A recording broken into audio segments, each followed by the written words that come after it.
일종의 어떤 표현의 자유라고도 볼 수 있을 것이고 일반적 행동 자유권이라고도 볼 수 있을 것이죠. 내 몸에 어떤 이런 그림이나 어떤 형상을 새김으로 인해 가지고 나를 더 드러내고 싶다, 나의 개성을 어떻게 표현하고 싶다, 이렇게 주장할 수도 있는 거죠.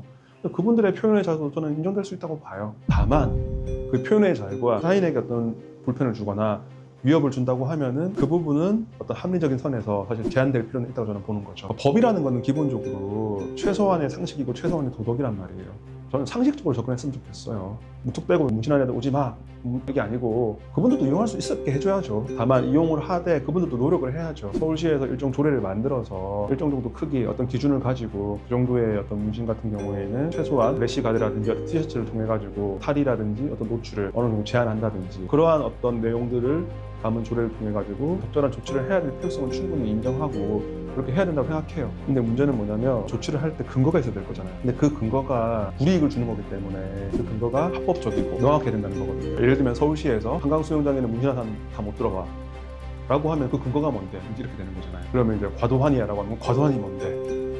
이렇게 되는 거잖아요. 예를 들면 용은 안 돼, 고양이인데 15cm는 안 돼, 14cm는 돼. 그럼 14cm 어떻게 재지?